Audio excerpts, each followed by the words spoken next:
13절에서 16절 말씀입니다.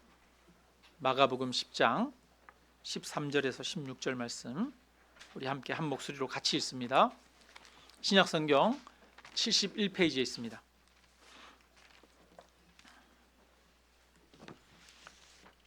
네, 같이 읽습니다. 사람들이 예수께서 만져주심을 바라고 어린 아이들이 데리고 오매 제자들이 꾸짖거늘 예수께서 보시고 노하시어 이르시되 어린아이들이 내게 오는 것을 용납하고 금하지 말라. 하나님의 나라가 이런 자의 것이니라. 내가 진실로 너희에게 이르노니 누구든지 하나님의 나라를 어린아이와 같이 받들지 않는 자는 결단코 그곳에 들어가지 못하리라 하시고 그 어린아이들을 안고 그들 위에 안수하시고 축복하시니라. 아멘. 네, 오늘은 어린이날입니다. 네, 어린이날은 1922년도에 일제시대 때죠. 일제강점기 때 방정환 선생님이 5월 1일 날을 어린이날로 선포하고 지키기 시작했습니다. 이때는 일제강점기였기 때문에 어린이들에게 민족의식을 고취하는 것을 목표로 하기도 했습니다. 그러다가 1939년에 일제가 강제로 이것을 폐지시켰어요. 그리고 나서 해방되고 나서 46년에 다시 5월 5일을 어린이날로 지정해서 기념하고 있습니다. 그리고 1957년에는 어린이 헌장을 만들었고 88년에는 다시 이것을 개정하게 되었는데요. 어린이 헌장 제가 한번 읽어드리겠습니다. 대한민국 어린이 헌장은 어린이날의 참뜻을 바탕으로 하여 모든 어린이가 차별 없이 인간으로서의 존엄성을 지니고 나라의 앞날을 이어나갈 새 사람으로 존중되며 아름답고 씩씩하게 자라도록 함을 길잡이로 삼는다. 1. 어린이는 건전하게 태어나 따뜻한 가정에서 사랑 속에 자라야 한다. 2. 어린이는 고른 영양을 취하고 질병의 예방과 치료를 받으며 맑고 깨끗한 환경에서 살아야 한다. 3. 어린이는 좋은 교육시설에서 개인의 능력과 소질에 따라 교육을 받아야 한다. 4. 어린이는 빛나는 우리 문화를 이어받아 새롭게 창조하고 널리 펴나가는 힘을 길러야 한다. 5. 어린이는 즐겁고 유익한 놀이와 오락을 위한 시설과 공간을 제공받아야 한다. 6. 어린이는 예의와 질서를 지키며 한 결애로서 서로 돕고 스스로를 이기며 책임을 다하는 민주 시민으로 자라야 한다. 7. 어린이는 자연과 예술을 사랑하고 과학을 탐구하는 마음과 태도를 길러야 한다. 8. 어린이는 해로운 사회 환경과 위험으로부터 먼저 보호되어야 한다. 9. 어린이는 학대를 받거나 버림을 당해서는 안 되고 나쁜 일과 힘겨운 노동에 이용되지 말아야 한다. 10. 몸이나 마음에 장애를 가진 어린이는 필요한 교육과 치료를 받아야 하고 빗나간 어린이는 선도되어야 한다. 11. 어린이는 우리의 내일이며 소망이다. 나라의 앞날을 짊어질 한국인으로 인류의 평화에 이바지할 수 있는 세계인으로 자라야 한다. 네, 어린이 헌장에 이런 내용이 기록되어 있습니다. 그런데 제가 볼 때는 여기에 한 가지 빠진 게 있어요. 뭐냐 하면 어린이는 하나님의 자녀로서 성경의 말씀을 성실히 배우고 익혀야 한다. 네, 그렇죠. 하나님이 그 모세에게 명령하셨지 않습니까? 부모들에게 아이들을 어릴 때부터 집에서 앉았을 때든지 또 일어섰을 때든지 길을 갈 때든지 누웠을 때든지 언제든지 하나님의 말씀을 가르치라고 그렇게 말씀하셨죠. 우리는 커서 하나님의 말씀을 배우는 게 아니라 사실은 어렸을 때부터 하나님의 말씀을 배워야 합니다. 신앙이라고 하는 것은 부모님을 통해서 전수되어지고 전달되어지는 면이 굉장히 큰 거예요. 우리가 어린 나이의 아이들에게 한글을 가르치지 않으면 그것은 부모로서의 책임을 유기하는 거죠. 근데 하나님의 말씀을, 하나님을 가르치지 않으면 그것 또한 부모의 책임을 방기하는 것입니다. 그런데 많은 부모님들이 그렇게 생각을 안 해요. 어린 나이에 꼭 가르쳐야 하는 것이 하나님의 말씀이다, 이렇게 생각 안 합니다. 한글은 가르쳐야 되는데 하나님의 말씀은 안 가르치는 것이 우리나라의 현실이죠.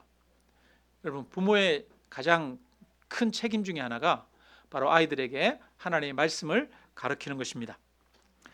어린이날은 그냥 아이들과 놀아주고 선물 주는 날이 아니라, 어린이들에게 또 축하해 그렇게 말하는 그런 날이 아니라, 이 어린이 헌장에 따라 아이들을 잘 양육하고 있는지 점검해보는 그런 날이 되어야 하겠습니다.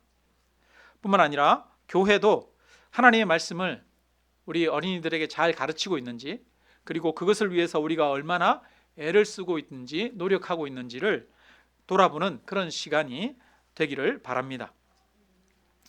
우리 교회 어린이들이 많지 않습니다. 그 어린이부, 청소년부, 청년부 이렇게 되어 있는데요.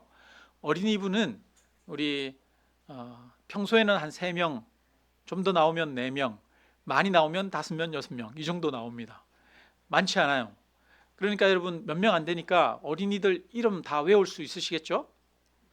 예, 우리 어른들이 어린이들에게 이름을 불러주면 좋을 것 같아요. 그래서 아이들이 어른들이 내 이름을 아는구나, 나를 아는구나, 나에게 관심을 가지고 있구나, 나에게 사랑을 주고 있구나, 이런 것들을 경험하면 참 좋을 것 같습니다. 우리 성도님들께서 아이들에게 대해서 관심을 가져주시기 바랍니다. 부모님만 아이들을 양육하는 게 아니라, 인디언 격언에 그런 말이 있다고 그러잖아요. 아이를 한 명 양육하기 위해서는 뭐가 필요하다고요? 마을이 필요하대요. 마을이. 그냥 부모만 아이를 돌보는 게 아니라 주변의 여건, 환경, 주변의 공동체, 이웃들이 필요해서, 그래서 한 아이가 자라고 성장하게 되는 것이죠. 우리 주일학교 어린아이들이 복음 안에서 잘 성장하기 위해서는 좋은 신앙의 모델인 어른들이 필요한 겁니다. 그리고 교회 안에서 사랑을 받고 또 관심을 받고 기도 가운데서 양육되어야 될 줄로 믿습니다. 그래서 우리 성도님들이 아이들의 이름을 외워주세요. 그리고 볼 때마다, 지나갈 때마다 아유 이쁘다, 반갑다 이렇게 쓰다듬어 주시고 인사해 주시면 너무너무 감사하겠습니다. 예수님은 이 어린이들을 아주 중요하게, 소중하게 생각했어요. 오늘 우리가 마가복음 10장을 읽었는데요. 마가복음 9장에 그 앞에 보면 36절, 37절 9장 한번 읽어볼까요? 어린 아이 하나를 데려다가 그들 가운데 세우시고 안으시며 제자들에게 이르시되 누구든지 내 이름으로 이런 어린 아이 하나를 영접하면 곧 나를 영접함이요 누구든지 나를 영접하면 나를 영접함이 아니요 나를 보내신 이를 영접함이니라. 아멘. 네. 여러분, 어린아이 하나를 영접하면 누구를 영접하는 거라고요? 예수님을 영접하는 거고, 예수님을 영접하는 것은 곧 하나님을 영접하는 것이다. 그래서 어린아이에게 어떻게 대하느냐가 하나님께 어떻게 대하느냐를 결정짓습니다. 가난한 자를 멸시하는 자는 그 지으신 이를 멸시하는 것이다, 이렇게 잠언에서는 말씀하고 있습니다. 약하고 또 가난하고 힘없는 사람, 그런 사람 한 명을 어떻게 대하느냐가 참 중요합니다.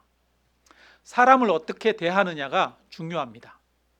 사람을 대하는 것이 곧 하나님을 대하는 것입니다. 그냥 예수님이 형식적으로 말하는 게 아니에요. 실제로 그래요. 실제로 사람을 대하는 태도가 하나님을 대하는 태도와 연결되어 있습니다. 제가 최근에 이런저런 여러 가지 충고하는 말들, 지적하는 말들, 이런 말들을 들으면서 좀 귀찮더라고요. 기분이 나쁘더라고요. 그래서 제가 좀 나한테 이래라 저래라 얘기 좀 하지 말라고, 하려고 하지 말라고 제가 그런 얘기를 했었는데요. 그리고 나서 곰곰이 생각해 보니까 제 마음 안에 무슨 마음이 있냐면 지시받기 싫어하는 마음이 있더라고요. 뭐해 이렇게 하라고 잔소리 듣기 싫어하는 마음이 있더라고요. 여러분, 사람에게 잔소리 듣기 싫잖아요. 그런데 그 마음이 사람에게 잔소리 듣기 싫은 것뿐 아니라 하나님으로부터도 잔소리 듣기 싫어하는 마음이 내게 있구나. 하나님, 나한테 좀 제발 관여하지 마세요. 내가 달라고 그러는 것만 좀 주고 나한테 이래라 저래라, 나한테 이렇게 살아야 된다 저렇게 살아야 된다, 그게 아니라 좀 하나님, 나 좀 내 마음대로 좀 살고 싶어요. 이런 마음이 제 안에 있구나, 이런 걸 느꼈어요. 그래서 사람을 대하는 그 태도와 마음이 단순히 사람을 대하는 태도가 마음이 아닙니다. 사람을 대하는 태도와 마음은 누구를 대하는 태도와 마음으로 연결되느냐? 하나님을 대하는 태도와 마음으로 연결되는 거예요. 그래서 아주 작은 자, 지극히 작은 자 한 사람에게 대하는 것이 바로 하나님에게 대하는 태도와 마찬가지입니다. 작은 자가 있어요. 정말 가난한 자가 있어요. 그 사람 무시하고 멸시해요. 그 사람은 누구도 멸시해요? 하나님도 무시하고 멸시하는 거예요. 그 마음 안에 하나님을 무시하고 멸시하는 마음이 있어요. 그래서 예수님이 지극히 작은 자, 어린아이 하나에게 하는 것이 곧 내게 하는 것이고 내게 하는 것이 하나님께 하는 것이다, 이렇게 말합니다.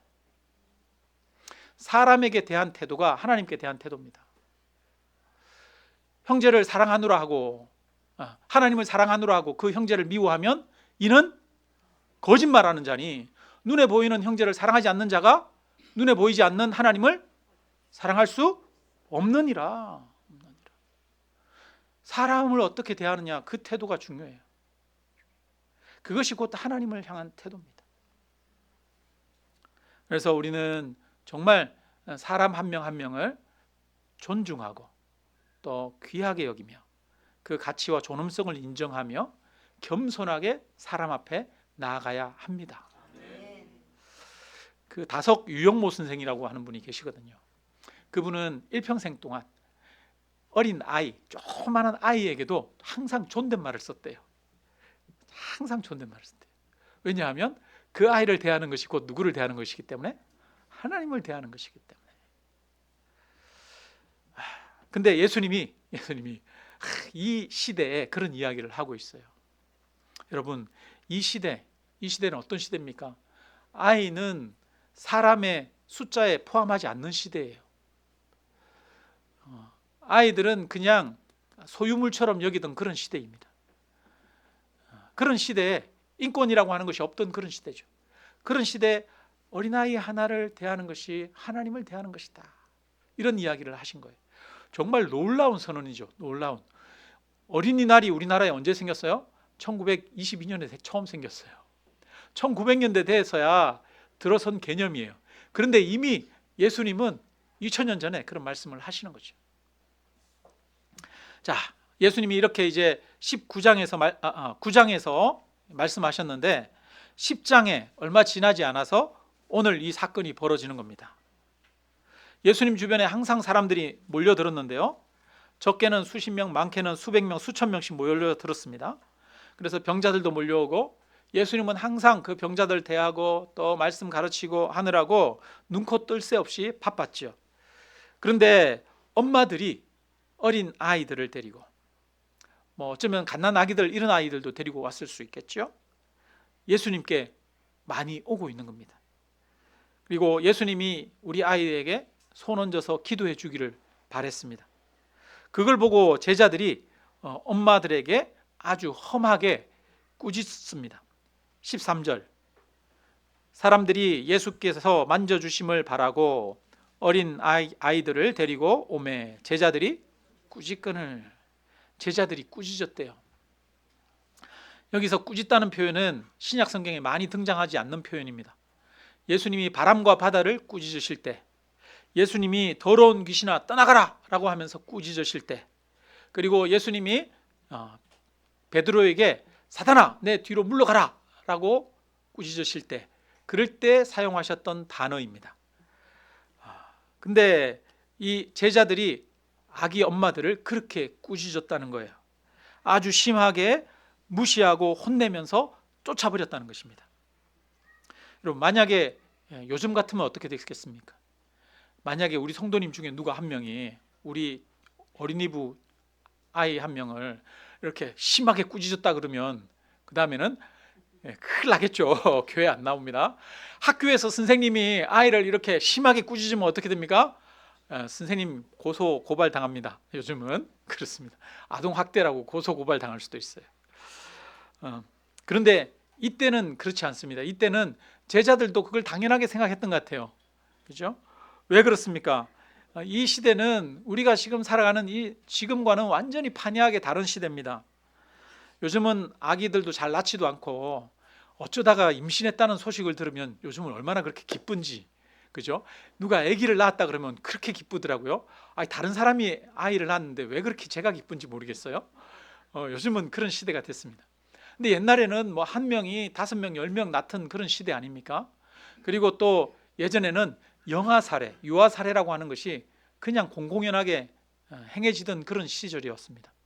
아기들 중에 장애가 있거나 뭐 좀 몸이 약하거나 그러면 에이 살면 살고 죽으면 죽고 그냥 운목에다가 이렇게 놔두고 그러기도 했대요, 우리 부모님들이. 그죠? 아니면 옛날에 스파르타 이런 데서는 아기들을 그냥 이렇게 언덕에서 굴렸대잖아요. 살면 키우고 죽으면 그냥 버리고 이러기도 했다지 않습니까? 애구방 바로는 이 이스라엘 백성들이 아기들을 너무 많이 낳으니까 남자거든 죽이고 여자거든 살리라 이렇게 명령을 했습니다. 왕이 이렇게 명령할 정도니까. 헤롯 왕은 이스라엘의 왕이 태어났다는 얘기를 듣고 베들레헴 인근에 있는 만 2세 미만의 아이들을 다 죽여버렸어요. 남자아이들을. 그러니까 이 아기의 생명을 얼마나 하찮게 취급한 겁니까? 아기를 한 인격체로서, 인간으로서 인정하지 않는 그런 시대였던 것이죠. 그런 시대. 근데 이제 그런 시대에서 우리 인간의 존엄과 인격이 인정되고 존중받기 시작한 것은 불과 몇 년 되지 않은, 오래되지 않은 그런 일이지요. 사회학자들은 18세기가 민중의 시대라고 말합니다. 그 이전에는 여러분 그냥 일반 평민들, 민중들은 그냥 뭐 이용 대상일 뿐이었죠. 사람이 아니었죠.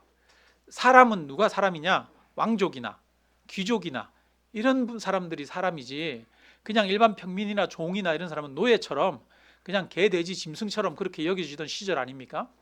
그런데 시민혁명이 일어나고 18세기에 시민혁명이 일어나면서 이제 일반 시민들이 왕을 몰아내고 입헌 군주제나 아니면 다른 민주주의를 실행하면서 이제 일반 시민들의 권리, 일반 시민들도 동등한 사람이다라고 하는 그런 생각이 생겨나기 시작한 거죠. 18세기 돼서 그런 게 생겨난 거예요. 그런데 그때까지도 여성들은 참정권이 없었어요. 여성들은 투표권이 없었습니다. 여성들이 투표권이 생긴 게 19세기입니다. 19세기. 그리고 20세기가 되어서야 비로소 어린이들의 인권이 인정받기 시작했습니다. 그러니까 인류 역사를 보면 한 인간으로서의 동등한 권리를 모든 사람들이 가지고 있음을 인정받은 게 불과 오래되지 않은 100년, 200년밖에 안 된 그런 개념이라고 하는 거예요. 그 이전에는 그냥 사람들도 사람이지만 나보다 못하고 또 열등하거나 약하거나 그런 사람은 그냥 이용 대상이고 그냥 마음대로 해도 되는 존재처럼 그렇게 여긴 거죠.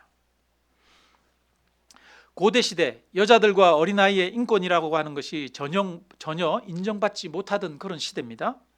가장 무시당하고 쓸모없게 여겨지던 존재가 바로 여자들과 아이들이었죠. 제자들도 그렇게 생각한 거예요. 지금 예수님 주변에 많은 사람들이 오고 있는데 거기에 아이들이 껴서 오니까 애들은 가라, 필요 없다, 왜 오냐 여기, 그러면서 꾸짖고 쫓아내는 겁니다. 쓸모없다고 여긴 거예요. 필요 없다고 여긴 거죠.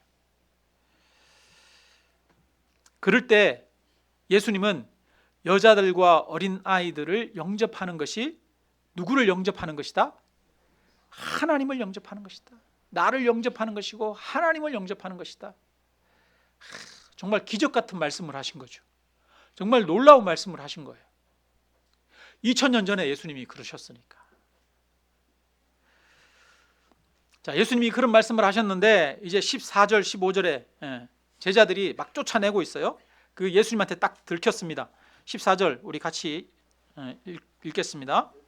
예수께서 보시고 노하시어 이르시되 어린아이들이 내게 오는 것을 용납하고 금하지 말라.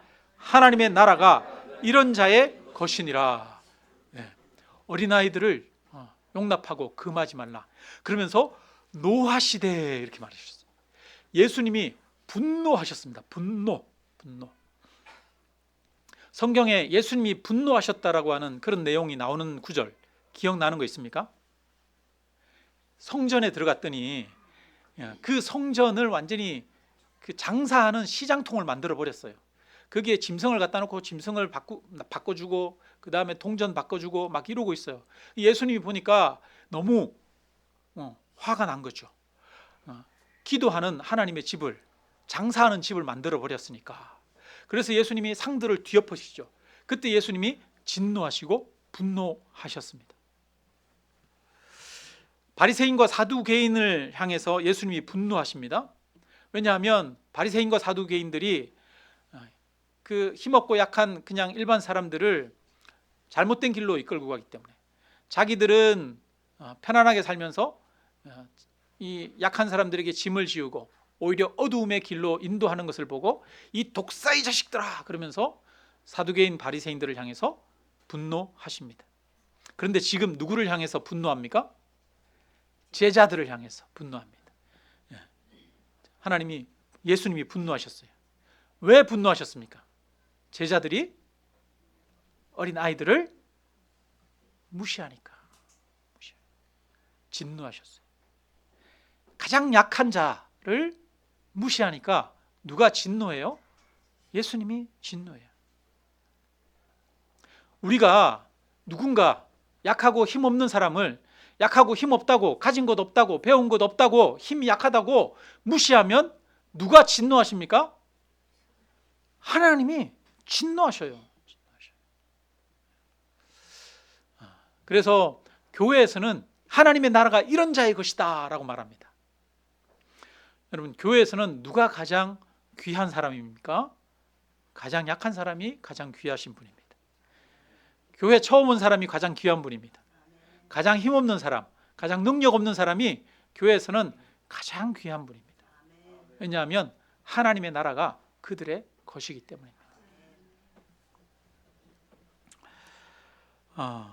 제자들은 예수님을 돕는다고 이런 일을 한 거죠. 그래서 근데 예수님이 원하시는 것과는 전혀 달랐어요. 열심히 일을 했지만 오히려 그것이 하나님을 가로막고 방해하는 것이 되어버리는 것이죠. 우리도 마찬가지입니다. 열심은 좋은 것입니다. 열심이 필요하죠. 근데 열심이 필요한데 또 거기에 뭐가 필요하냐면 바른 방향이 필요합니다. 바른 방향이 없는 열심은 오히려 일을 망쳐버리고 더 힘들게 하고 어렵게 합니다. 그래서 뭐가 가장 힘든가 하면 무식한데 열심히 일하는 거. 그것만큼 힘든 게 없다는 거예요. 그죠? 잘못된 일을 막 해놓으면 더 힘들잖아요. 그죠?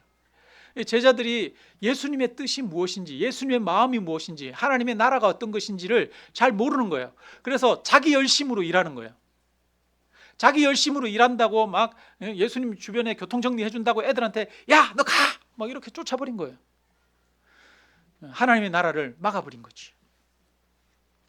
그래서 우리들도 먼저 열심을 가지시되 또 하나님의 방향이 무엇이고 하나님의 뜻이 무엇인지를 잘 분별할 수 있는 그런 성도님들이 되시기를 주님의 이름으로 축원합니다.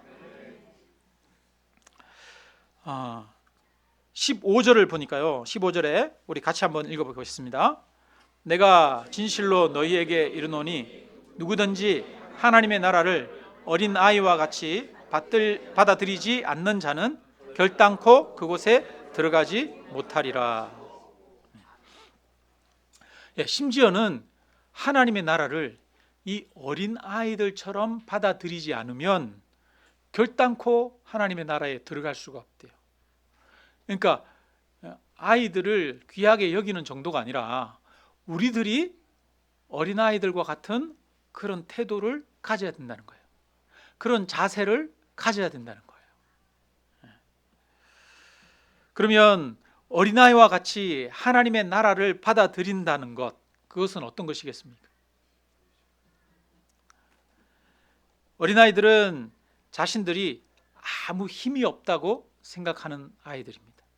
우리 초등학생들, 중학생들 이런 아이들 생각하지 말고요. 한번 갓난 아기들 생각해 보십시오. 갓난 아기들. 난지 이제 한 달, 두 달, 세 달 이렇게 된 아기들 생각해 보세요. 그 아기들 할 수 있는 게 있습니까? 할 수 있는 게 아무것도 없어요.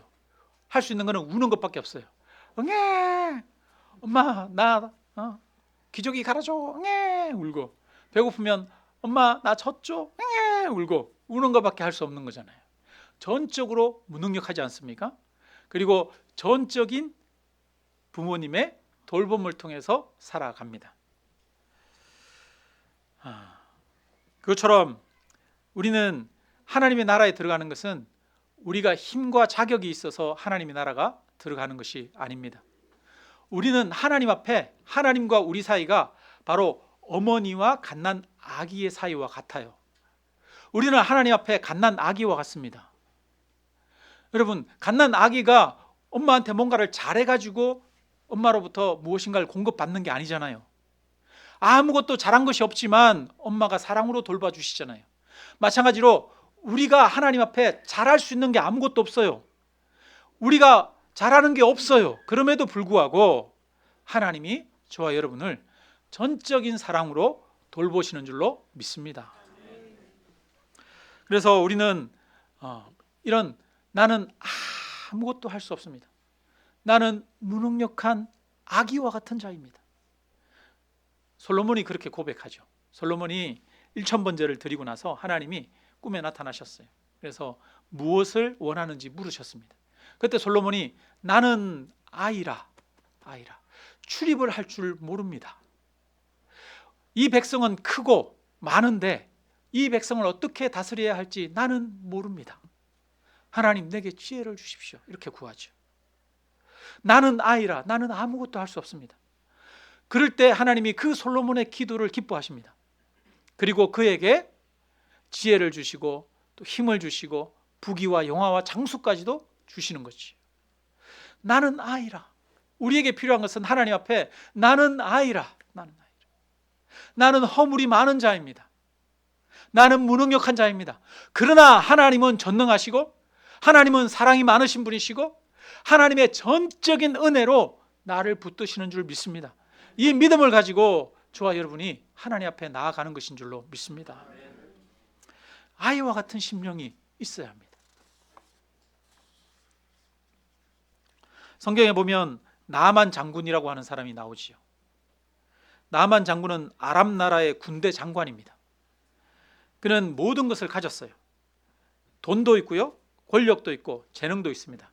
한 나라의 2인자입니다. 그런데 그에게 한 가지 부족한 게 있습니다. 바로 건강이었습니다. 나만 장군은 문둥병에 걸려 있었습니다. 모든 방법을 다 동원해 봤지만 그 병을 낫게 할 수가 없었어요. 근데 이 나만 장군 집에 있는 여종 하나, 이스라엘에서 붙잡아온 여종 하나가 장군에게 그런 얘기를 하는 거예요. 아유, 우리 주인이 우리 이스라엘에 가가지고 엘리사 선생님을 만나면 참 좋을 텐데, 엘리사 선생님은 병을 고쳐줄 수 있을 텐데, 이런 이야기를 하는 거예요. 그러니까 나만이 얼마나 절박했는지 그 여종의 말을 듣고 왕에게 청을 넣습니다. 내가 이스라엘에 좀 갔다 와야겠습니다. 그렇게 해가지고 왕이 조서를 써서 줍니다. 그 조서를 들고 그 다음에 군대를 이끌고 말을 타고 갑옷을 입고 금은 보화를 잔뜩 싣고 이스라엘로 옵니다. 여러분, 나만 마음에 얼마나 갈급했으면 그렇게 왔겠어요, 그죠? 자기 이 문둥병을 도저히 낫게 할 수 있는 방법이 없잖아요, 그죠? 낫게 할 수 있는 방법이 없으니까 여종이 하는 그 말 듣고 이스라엘로 온 거예요. 거기 가면 혹시라도 나을 수 있는 방법이 있을까? 그렇게 온 거예요. 그런데 오는 모습을 보십시오.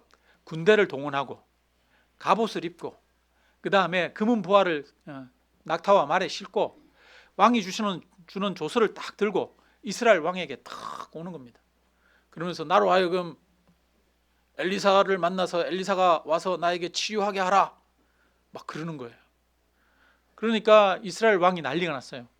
아니 의사들이 낫게 못하는 병을 어떻게 낫게 하느냐 말이야. 어떻게 문둥병 낫지도 못하는 그 병을 가지고 와서 이걸 낫게 하라고 우리에게 이런 요구를 하느냐. 이것은 반드시 흐물과 트집을 잡아서 전쟁을 하기 위한 그런 요구구나 이렇게 생각을 한 거죠. 그때 이제 그 소식이 엘리사에게 들립니다. 그래서 엘리사가 이스라엘 왕에게 나아만 장군을 그를 제게로 보내십시오. 그래서 나아만이 다시 엘리사에게로 갑니다. 엘리사에로 와가지고 엘리사가 있는 문 앞에 딱 이르렀는데 엘리사가 나오지도 않아요. 나오지도 않고 게하시라고 하는 종을 보내가지고 말만 한 가지 전합니다. 요단강에 가서 7번 몸을 담그십시오. 그러는 거예요. 그 얘기를 듣고 나아만의 반응, 나아만이 화가 났죠. 지금 저가 와서 나의 상처에 기름을 붓고 손으로 만지고 그렇게 상처를 씻고 싸매어 줘도 지금 될까 말까 한 판에 나보고 요단강에 가서 7번 물에 몸을 담그라고? 아니 우리 아람에는 요단강보다 더 큰 강이 없는 줄 알아? 그거보다 더 큰 강, 더 좋은 강이 있어. 어떻게 나한테 이럴 수가 있어? 내가 누군데? 그러는 거죠. 내가 누군데? 그래서 가자! 그러는 거예요. 내가 이런 모욕과 수치를 당하고는 내가 참을 수 없다는 거죠. 가자! 그때 그 종이 한 명 있습니다. 종이 말하죠. 장군님, 이것보다 더 힘들고 어려운 일을 하라 그래도 해야 될 판에 몸 7번 담그라고 하는 게 뭐가 힘들다고 그거 안 한다고 그럽니까? 여러분, 나아만이 지금 몸 7번 담그는 거 왜 하기 싫다는 거예요? 그죠? 자존심 상했다는 거죠. 내가 무시당했다는 거예요.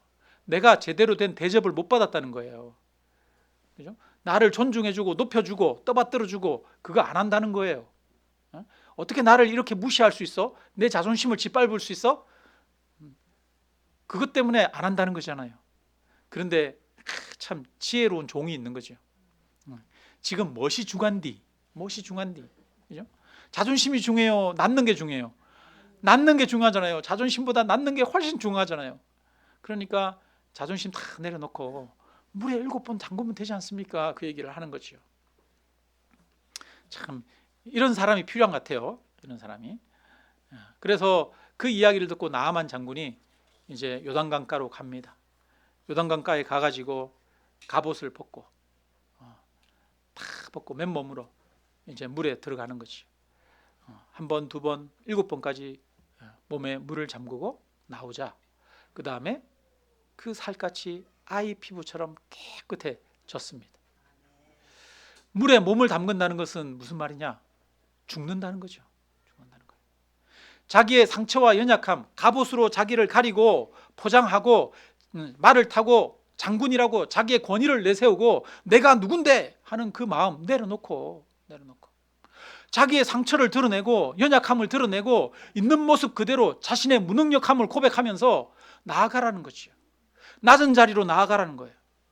그래서 물 가운데로 나아가서 물 안에 잠기라는 겁니다. 물 안에 죽듯이 자기가 죽으라는 거예요. 그렇게 되었을 때 그가 아기처럼 깨끗한 피부를 얻게 되었습니다. 나아만 장군은 이 치료를 받으러 올 때 은과 금을 가지고 왔어요. 왜 은과 금을 가지고 왔습니까? 자기 치료해 준 대가로 그 은과 금 주려고. 은금 줄 테니까 나 치료해 달라고 얘기하려고. 그래서 치료를 받고 나서 다 회복되고 나서 그 다음에 그냥 아람으로 돌아가지 않고 다시 엘리사에게 찾아옵니다. 엘리사에게 찾아와서 이제는 겸손한 마음으로 저를 이렇게 치료해 주셔서 감사합니다. 제가 가지고 온 이 예물을 받아 주십시오. 이렇게 얘기를 하죠. 그런데 엘리사가 예물을 받지 않아요. 왜 안 받습니까? 하나님은 대가를 받고 무엇인가 주는 분이 아니시기 때문이지요. 하나님의 나라는 대가로 얻는 게 아니에요. 하나님의 나라는 우리가 무엇인가를 해가지고 얻는 게 아니에요. 돈을 주고 얻는 게 아니고요, 헌신을 통해서 얻는 게 아닙니다. 하나님의 나라는 내가 아무런 능력이 없는 무능력한 자임을 고백하고, 내가 문둥병 걸린 것처럼 내가 더럽고 추한 자임을 고백하면서 나의 상처를 드러내놓고 하나님 나를 긍휼히 여겨주십시오 라고 할 때 하나님이 값없이 베풀어 주시는 것이 바로 하나님의 나라이기 때문입니다.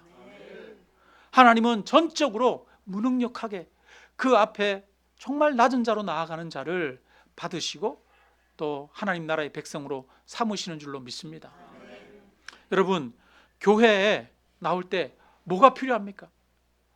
여러분, 교회 나올 때 헌금 가져와야 됩니까? 교회 나올 때 내가 직분 가지고 나오는 겁니까? 교회 나올 때 내가 헌신한 거, 내가 수고한 것 가지고 나옵니까? 아닙니다, 여러분.